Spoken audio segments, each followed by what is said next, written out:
માણાવદરના સમે ગામમાં સામેલદાર વરસાદ. સમેગા ગામમાં જળબંબાકારની સ્થિતિ. નીચાણવાળા વિસ્તારમાં ભરાયું પાણી. સમેગા ગામના પાદરમાં પાણી જ પાણી. લોકોના ઘર પાણીની અંદર જોવા મળી રહ્યા છે, કારણ કે ઘરની અંદર હવે પાણી ઘૂસવાની શરૂઆત થઈ ગઈ છે. જૂનાગઢના માણાવદરના નીચાણવાળા વિસ્તારમાં પણ પાણી ભરાયા છે. ગાયત્રી મંદિર નજીક પાણી ભરાતા લોકોનું રેસ્ક્યુ કરાયું છે. 10 થી વધુ લોકોનું કરાયું છે રેસ્ક્યુ. સલામત સ્થળે કરાયા છે સ્થળાંતર. ટ્રેક્ટર મારફત અન્ય જગ્યાએ કરાયા છે સ્થળાંતર. કલાકમાં 123 તાલુકામાં વરસાદ થયો છે. જૂનાગઢના મેંદરડામાં સૌથી વધુ વરસાદ. મેંદરડામાં 12.8 ઇંચ વરસાદ ખાબક્યો છે. 17 કલાકમાં 4 ઇંચથી વધુ વરસાદ ખાબક્યો છે. રાજ્યના 25 તાલુકામાં 3 ઇંચથી વધુ વરસાદ છે. કેશોદમાં 10.7 ઇંચ, વંથલીમાં 10.1 ઇંચ વરસાદ અત્યાર સુધીમાં ખાબકી ચૂક્યો છે.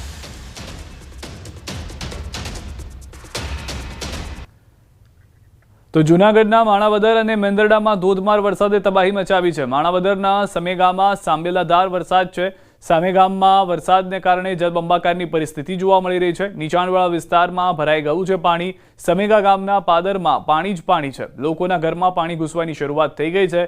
ઘરમાં પાણી ઘૂસી જતા લોકોને હાલાકી છે. માણાવદરના નીચાણવાળા વિસ્તારમાં પાણી ભરાયા છે. ગાયત્રી મંદિર નજીક પાણી ભરાતા લોકોને પણ હાલાકીનો સામનો કરવો પડી રહ્યો છે. ભારે વરસાદની આગાહી છે. 4 વાગ્યા સુધી 11 જિલ્લામાં રેડ એલર્ટ છે. મોરબી, જામનગર, દ્વારકામાં રેડ એલર્ટ છે. પોરબંદર, ગીર સોમનાથમાં રેડ એલર્ટ છે. અમરેલી, ભાવનગર, જૂનાગઢમાં રેડ એલર્ટ આપવામાં આવ્યું છે. વલસાડ, નવસારી, સુરતમાં રેડ એલર્ટ છે.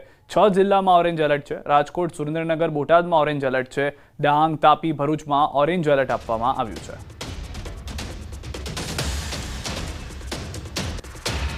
તો વલસાડ, નવસારી, સુરતમાં રેડ એલર્ટની જાહેરાત કરવામાં. સૌથી વધારે મહત્વની વાત એ છે કે આગામી 3 કલાક દરમિયાન સૌરાષ્ટ્ર અને દક્ષિણ ગુજરાત એવા વિસ્તારો છે કે જ્યાં આગળ ધોધમાર વરસાદ જોવા મળી શકે છે. 4 વાગ્યા સુધી 11 જિલ્લા રેડ એલર્ટ પર હતા. હવે બાકીનો જે સમય આવી ગયો છે, જેમાં આગામી 3 કલાકની અંદર એટલા વિસ્તારો વરસાદની ચપેટમાં આવી શકે છે. ગાયકાર અંબાલાલ પટેલનું અનુમાન આગામી 48 કલાક ભારે વરસાદનું અનુમાન. મુંબઈથી સુરત સુધી ભારે વરસાદની વકી છે. માછીમારોએ સાવધ રહેવાની જરૂર છે. સાથે દક્ષિણ ગુજરાતમાં પણ ભારે વરસાદનું અનુમાન છે. સૌરાષ્ટ્રમાં ભારે વરસાદ થવાની શક્યતા છે.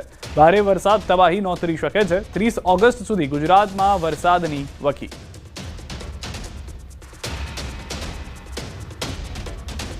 આગામી લગભગ 48 કલાકમાં હજુ પશ્ચિમ ઘાટમાં પવનોની સ્થિતિ વધારે રહેશે. દરિયાખેડૂએ સાવધ રહેવાની જરૂર રહેશે. છેક મુંબઈથી લઈને સુરત સુધીના ભાગોમાં ભારે પવન ફૂંકાશે અને દક્ષિણ સૌરાષ્ટ્રના ભાગોમાં ભારે વરસાદ થવાની શક્યતા રહેશે.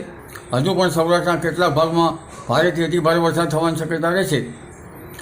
આ વરસાદ હવે વધુ પડતો આવે તો કોઈ ભાગમાં તબાહી સૂચક પણ બની શકે. મધ્ય ગુજરાતના ભાગોમાં પણ વરસાદ આવવાની શક્યતા રહેશે અને આજ સાંજ સુધીમાં થોડો ઘણો વરસાદ મધ્ય ગુજરાતના ભાગોમાં, અમદાવાદ, ગાંધીનગરના ભાગોમાં પણ આવવાની શક્યતા રહેશે. પણ ઉલ્લેખનીય છે કે તારીખ 30મી ઓગસ્ટ સુધીમાં અને ખાસ કરીને સપ્ટેમ્બરની શરૂઆત સુધીમાં રાજ્યના ભાગોમાં ઘણા ભાગોમાં ભારે વરસાદી ઝાપટા પડવાની શક્યતા રહેશે.